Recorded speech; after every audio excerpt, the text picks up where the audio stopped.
There's a little movie called Meet the Parents starring one Ben Stiller a number of years ago. And I love that movie, actually. What are you talking about? I can't stand that movie.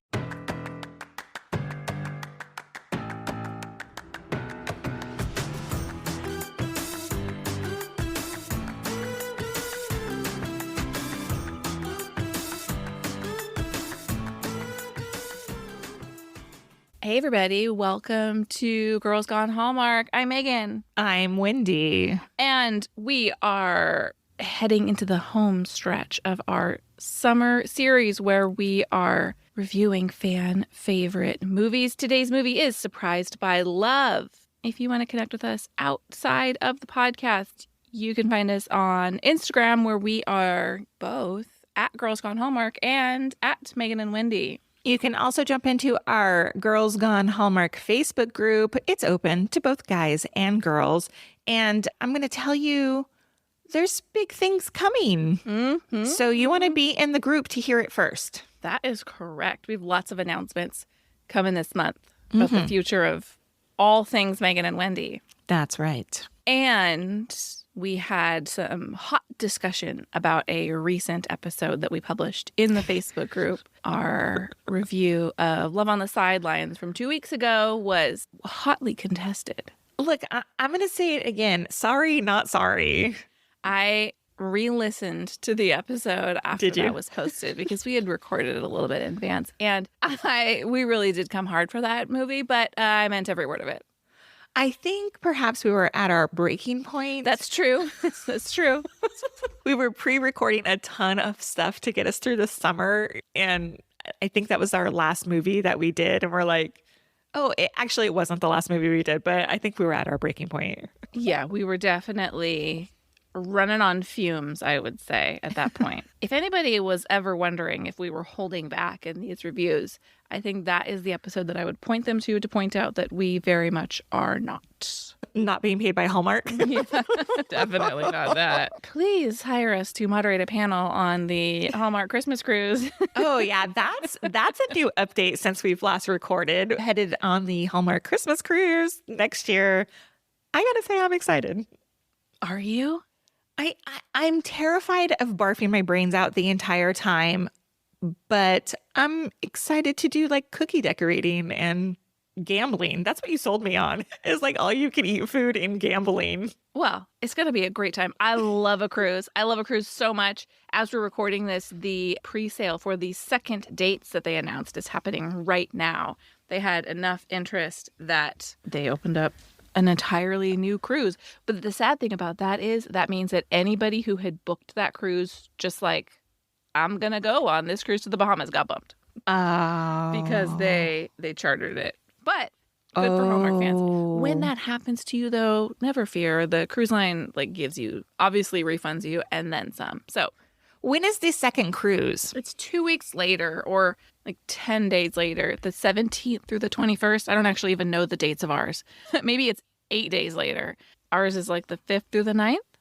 Okay, so are there supposed to be Hallmark celebrities on these cruises? Yes, ma'am. That's the whole appeal. Okay, but do you think they're going to book the same celebrities? Is Tyler Hines going to go on 2 cruises, or do you think he's just going to be on one? Well, hot take from one of the Hallmark Cruise Facebook groups that I'm in. Someone made a list of the celebrities they would like to see on the cruise. And of course, Tyler was at the top of the list, and someone commented he probably won't be there because he made a comment about never doing a cruise. Oh.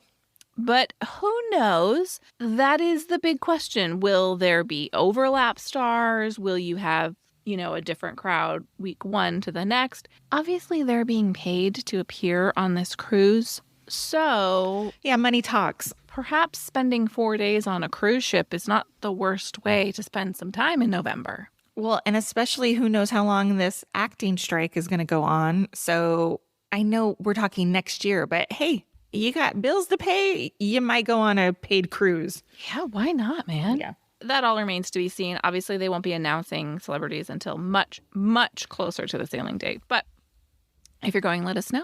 We'll see you there. Are you ready for a synopsis? I am. Surprised by Love. This comes from 2015. And it is the story of a young businesswoman who tries to convince her uptight parents to accept her current boyfriend and instead finds herself falling for an old high school flame. As I listened to you read that synopsis, I realized I was like, oh God, I totally forgot that the premise of this movie was like, get mom and dad to like Richard. Yeah. Didn't you just watch this movie? Yeah, I watched it last night. I actually started this movie months ago. I opened up my notes and I was like, wow, this is meaningless to me. I was like, Gridley? Who the heck's Gridley? Let's get into it. News and notes. Yeah. Do you have some? Yeah, this was directed by Robert Iscove, who appears to be retired now, as this was his last directing credit of his 64. He also directed hits like From Justin to Kelly and the unauthorized story of Different Strokes. A movie that maybe you saw? Did you?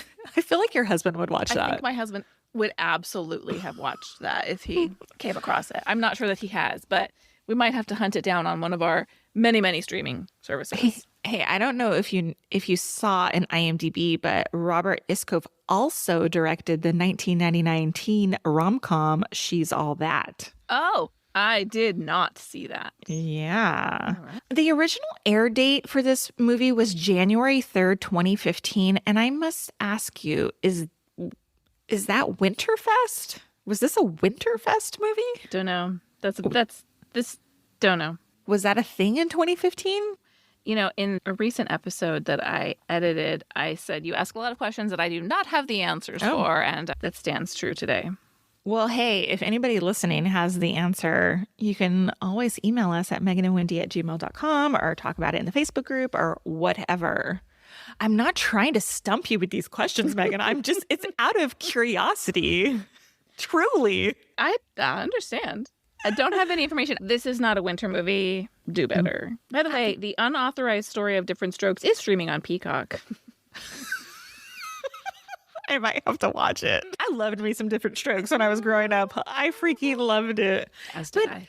You know, I was looking, and this is not a Different Strokes tangent, but it is. I was noticing in the title that different is spelled with an apostrophe. Yeah, why? I mean, that's how it's always been spelled. But why? Again, the answer you don't know. I don't know. Different? I don't know. Hey, did you know this movie was written by I'm not going to be able to say their last names. Dobrofsky. There you go. You know, I recalled when I was typing up my notes, I was like, wait a minute. We talked about a movie this summer that they had written. No, you're wrong. Okay. What you're remembering is we discussed the Real Housewives of the North Pole, which I believe shared a director with a movie that we had watched previously. Is that ringing a bell? Am I on the right direction? Their son wrote that movie. No, they co-wrote that movie.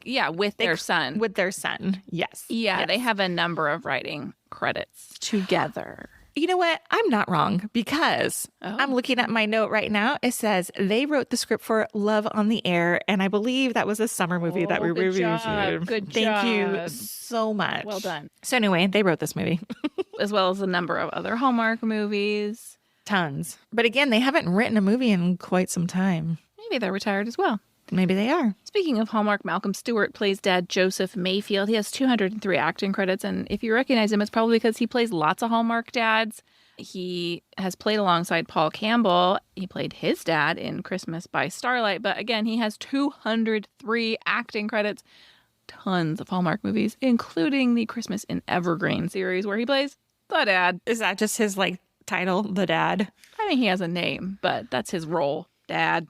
I gotta tell you, I did not recognize him watching this movie. He plays a nice dad. He plays a mean dad. He plays all kinds of dads. This movie stars Hilarie Burton, who plays Josie, and she's probably best known as playing Peyton Sawyer on One Tree Hill. Show Megan did not watch. Why did IMDb say Peyton Scott? Because she marries a Scott brother eventually. Ah, thank you. She marries Lucas, I think, who is Lucas Scott. Anyway, yeah, her maiden name is Sawyer. Previous Hallmark movies include Summer Villa and Naughty or Nice, which when I saw the title Naughty or Nice, I was like, that's a Hallmark movie? Kind of surprised. It feels dirty. Sure. Okay. But here, this is what I thought was really interesting. Back in 2019, it's reported that Burton was let go from a Hallmark movie after she made requests for a more diverse cast. And she was very outspoken about the bigotry from then head Bill Abbott. Boom. I was like, wow. But with all that said, we haven't seen her in a Hallmark movie since 2016. You know, I really enjoyed her in this. And now that Bill Abbott is no more, maybe we could bring her back. Yeah, I wonder if she would come back. I mean, if they're doing what she had requested that they do back then, you would think she'd be like, hey, all right, I'm going to ride with you now. Yeah, we'll see. Paul Campbell plays Maxwell Gridley. And look, he's Hallmark royalty, needs no introduction. He starred in a ton of Hallmark movies, including The Cases of Mystery Lane, Wedding Every Weekend, a previous summer series review, The Santa Stakeout, but also 25 episodes of Battlestar Galactica, which is not for me. Malcolm Stewart was in a couple of episodes of Battlestar Galactica as well. Okay. So I'm a little bit concerned because I tried to find like some current work for Paul Campbell and there's like nothing on the internet. I mean, I know there's like a writer strike and an actor strike happening, but I thought there was rumblings of a second Three Wise Men and a Baby done already. I mean, nothing has been confirmed there. I hear you. I believe if you listen to the reports made by Girls Gone Hallmark correspondent Mike, he said that they've got some movies in the works. And you know how Hallmark is. They're real cagey until they make an actual announcement. They like to wait until the last minute. So he and Kimberly Sestad had 2 movies. They were prioritizing the Christmas movie. So maybe we just have... It's not like he hasn't been working. Oh. I wouldn't worry about our Paul Campbell just yet. Man. Okay, so can I go on? Yeah. Tim Conway played Josie's grandfather in this movie. Conway passed in 2017. He was a 6-time Primetime Emmy winner with 14 total nominations. He's known for roles in The Carol Burnett Show, McHale's Navy, tons of guest spots, and tons of voice work in his later years. I really loved him. Oh, he's in my liked. Spoiler alert. Yeah. I will talk about him in my liked. All right. What's your first impression? A Twinkie cake makes my stomach turn. Oh, God. Can you imagine how sweet? Buy a grocery store sheet cake. It would taste better than that. I mean, I love a Twinkie, but like in a big amount like that, I just, no, I can't. No. My first impression is I knew that dog stole the Fabergé egg. Oh, did you? Come on. The case of the Fabergé egg, huh? Come on. You want to talk about Fabergé eggs for a minute? Sure. So I Googled Fabergé egg. It's not like something you can just order at Neiman Marcus, apparently. It's a piece of art that you need to get. I found the 4 most expensive Fabergé eggs ever sold. What would you guess the top selling Fabergé egg sold for? $1 million. $25.1 million. Get out. Who cares? The Rothschild clock egg. Number 2, 9.6. Number 3, 7.7 million. Number 4, 6.9 million. Wow. That's big money. And then I found on Saks Fifth Avenue from the Fabergé line, they have a Fabergé diamond egg pendant necklace clocking in at $56,000. This is old white women wearing this real stuff. Money. Yeah. Big money. Wow. I don't get it. Neither do I. We'll talk more about the Fabergé egg momentarily. I would rather own a private jet than a Fabergé egg. You know what I mean? Yes. Wow. Okay. Let's talk about what we liked about this movie. Well, I love that Grandpa is just so tired of everyone's shit. He's like, I don't want to do this anymore, so I'm just going to pretend like I can no longer speak. I think that's brilliant. I'm opting out. Quietly quitting. Yes. They're going to leave me alone. I freaking love Tim Conway in this movie. He's great. I just loved the entire thing. And I love that this role was just I'm just going to be quiet. How much did you love Josie making her video blog, and she steps away from the kitchen, and it's just a straight up green screen. Yeah, I thought that was funny. Yep. I thought that was really funny. Speaking of Hilarie Burton, I found her pleasant to watch. I didn't think she was like spectacular, but pleasant. And I'm curious to hear from listeners if there is a Hilarie Burton Hallmark movie that is a must-see, or if this was it. She doesn't have that many on her resume. So I'm like, and I know a lot of people love this movie. So I'm like, is this the Hilarie Burton Hallmark movie to watch? Yeah, I think pleasant is a good descriptor of her acting in this movie. Because for me, it's all about Paul Campbell. I love Paul Campbell. Yes, as do I. And I got to tell you, when I turned the movie on, I knew she was in it, but I did not know Paul Campbell was in it. So I was like pleasantly surprised. Yeah? I was like, oh, yes, it's a Paul Campbell movie. Oh, so, nice. Yeah. I liked him. I liked her. I liked them together. It was all pleasant. Here's a fun thing that I'm not sure I've seen before is their drive to her parents' house. They don't do terrible car green screen. They just do a voiceover of some random B-roll of a car driving on some roads. I did not even notice. Yeah. Oh, good catch. Nice. I didn't hate it. Of course, it's a 30-second scene. You couldn't really get away with that in a lot of situations. And I'm sure it was a budget thing. Like, why are we going to move to a car when we just need to show that they have moved from place to place? But I appreciated it. Where was her childhood at home supposed to be? Do you recall? Yeah, me neither. They lived in Chicago, right? I don't know. Okay. Chicago. That's where that waterfront was supposed to be that he was? Honestly, I have no idea. Didn't look like Chicago. I imagined him to be like down by that bean thing, selling his wood. Yes, but you've been to the Bean. That doesn't look anything like where he was. I have no idea. You guys, please leave us a comment. Where was this supposed to take place? I mean, it doesn't matter where it was supposed to take place because it definitely was not there. I know. Man, do you remember when we were in Chicago and we did hungover yoga? Megan did hungover yoga. It was rough. I did yoga, but I was not hungover. I don't have many hungover moments in my entire life, but that was one of them. Woof. It was like summertime too, and very like muggy. I had to just like sit down, like child's pose most of it. It was hot, humid, and downward dog was not it.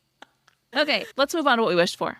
I wish they didn't make Gridley out to be some loser compared to Richard. God, such a buffoon. So, okay, here's the thing, is because Gridley doesn't have like a typical or a corporate job, so he's deemed less than desirable. I hate that. It just feels gross. Like, don't do that. If it was like a woman in that role, would we be like, say somebody was like a waitress compared to like Josie's corporate job? Like, is she deemed, wait a minute, I've just figured it out. The sister, Josie's sister, was deemed kind of a loser too by the family because she wasn't like, she quit school and like she was singing in a cafe. Like, I just think that's gross. Yeah, I like when the mom towards the end of the movie grows to accept her children when she's like, yes, Josie sells spoons. And what's her name? I don't remember. Little sister sings in the cafe. Yes, she sings in a cafe. And these are my children and they're great. This is what they do. We're not making excuses for them. I think your point about Paul Campbell stands out, especially when they're in the kitchen towards the end of the movie and the family has grown to love Gridley. And they talk about, I don't know what the conversation is, something about, how he's headed back. He's this artist. And Richard's like, well, that's not really true, is it? Aren't you moving every 6 months? And I thought, you are so up your own ass that you cannot imagine a world in which someone doesn't want to live the life that you want to live. Like, he moves because he wants to experience new places and makes the point, like, I've never had a reason not to. But also, what if you just want to live in a lot of different places? What if living in one place is not the life that you want? There are different ways to have a successful and meaningful life. I agree. Okay. Look, this movie, I can't believe you haven't said it yet. Way too many hijinks. Oh, it's on my list, girl. It honestly, I felt like the second half of the movie was significantly better than the first half. Agree. But they had to do all of this like, oh, Gridley is a buffoon and here are all of the reasons why he is a buffoon. Do not expect me to believe that this man who can craft driftwood art also can't walk through a room without destroying it, like a bowl in a china shop, with this completely overacted flowers thrown in the air moment? And the cake he took responsibility for, although it was the dog that did it. It was too much. It was just these like slow-mo, like, whoa. And it was not enjoyable for me when that was happening. I think I've turned you onto the hijinks. Like, I think you hate them as much as I do now. I do hate them as much as you do when it's overdone like this. Mm-hmm. There's a little movie called Meet the Parents starring one Ben Stiller a number of years ago. And people loved that movie. They thought it was hilarious. I don't like, and the whole premise is just one bad situation after. You've seen the movie, yes? I love that movie, actually. What are you talking about? I can't stand that movie. It's like the house catches on fire. I mean, it's funny. This makes no sense to me because that movie is like high budget hijinks. I think that's the difference. I can't stand that movie. That movie makes me uncomfortable to watch. Movies where you're just like, people are getting the shit beat out of them in like what's supposed to be a comedic way. Like The Hangover. Have you seen The Hangover? One of my favorites. God, my husband loves that movie. I'm like, this is not fun for me. Like, his tooth is missing and they're sunburnt all to hell and they're carrying this baby around. There's a tiger in their hotel. I'm like, this is not funny to me. There's too much happening. So these are great movies. No, bad. Anyway, the hijinks was out of control and it was too much. And I think it was just a mistake to position this guy. Like, it's enough that her parents didn't approve of him because he was a non-traditional in their eyes kind of dude. He didn't also need to be an absolute buffoon. Right. In addition. Mm-hmm. I agree.